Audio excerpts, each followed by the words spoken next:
আসসালামু আলাইকুম। প্রিয় শিক্ষার্থী বন্ধুরা, নবম শ্রেণীর বাংলা বিষয়ের অত্যন্ত গুরুত্বপূর্ণ একটি ক্লাস নিয়ে তোমাদের সামনে হাজির হয়েছি। আমি জানি তোমরা মজার ক্লাসের সাথে আছো এবং মজার ক্লাস থেকে তোমরা তোমাদের প্রয়োজনীয় সাপোর্টটুকু পাচ্ছ। সেজন্য আমি আন্তরিকভাবে কৃতজ্ঞতা প্রকাশ করছি। সেই সাথে আরো বেশি কমিটেড যে তোমাদের বিভিন্ন প্রয়োজনে যাতে মজার ক্লাস তোমাদের সাথে থাকতে পারে, শুধুমাত্র বাংলাই নয়, বিভিন্ন সাবজেক্টের বিভিন্ন সমস্যা নিয়ে মজার ক্লাস ইনশাল্লাহ তোমাদের সাথে থাকবে আগামীতে। তোমরা সাথেই থাকবে। তো চলো আজকে দেখি যে আমাদের নবম শ্রেণীর বাংলা বিষয়ের কি গুরুত্বপূর্ণ ক্লাসটি রয়েছে আজ।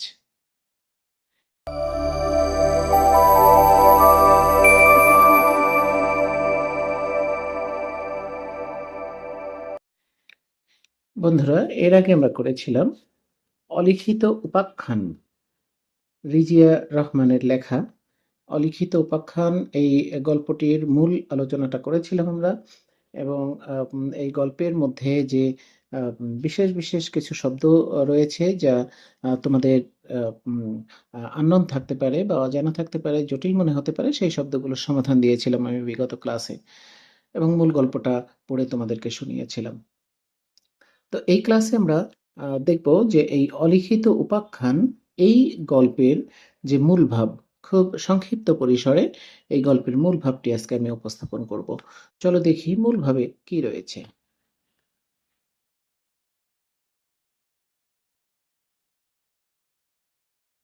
আমি লিখেছি এখানে, দেখা যে অলিখিত উপাখ্যান গল্পের মূল ভাব। লিখেছি যে উপন্যাসিক রিজিয়া রহমানের লেখা অলিখিত উপাখ্যান নামক উপন্যাসের অংশবিশেষ হল এই ছোট গল্পটি। ব্রিটিশরা এদেশকে প্রায় ২০০ বছর শাসন করেছে। তাদের শাসনের মূল লক্ষ্য ছিল এদেশের প্রাকৃতিক সম্পদ লুণ্ঠন করা।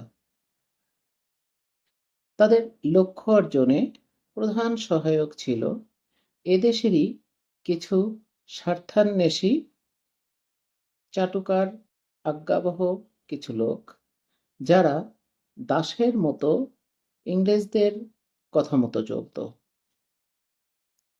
ইংরেজ শাসনকে পাকাপোক্ত করতে এদেশীয় এসব তাবেদার শ্রেণী সবসময় এদেশের নিরীহ মানুষের উপর অত্যাচারের স্ট্রিম রুলার চালাত।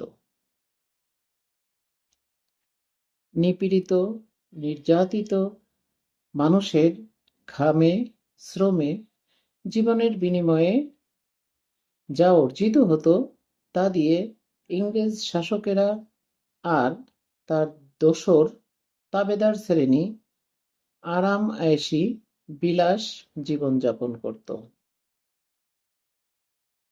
সুন্দরবনের সম্পদ আহরণের লিপ্সায় সেখানে আবাস গড়ে তুলতে বন নিধনের জীবনঘাতী কর্মযজ্ঞে এদেশের সাধারণ মানুষের উপর ইংরেজ ও তার দোসরদের অমানসিক নির্যাতনের চিত্র এই অলিখিত উপাখ্যান গল্পের মূল প্রতিপাদ্য।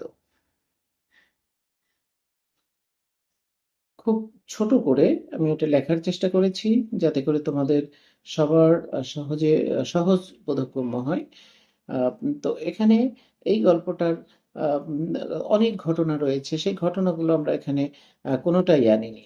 আমরা এখানে এনেছি শুধুমাত্র মূল ভাবটুকু, যে মূল ভাবটুকু এই গল্পকে ধারণ করে, সেই মূল ভাবটি আমি এখানে লেখার চেষ্টা করেছি। এবার দ্রুত পড়ি, তো আশা করি তোমরা সহজেই বুঝতে পারবে। যে অলিখিত উপাখ্যান গল্পের মূল ভাব। উপন্যাসিক রিজিয়া রহমানের লেখা অলিখিত উপাখ্যান নামক উপন্যাসের অংশ বিশেষ হলো এই ছোট গল্পটি। ব্রিটিশরা এদেশকে প্রায় ২০০ বছর শাসন করেছে।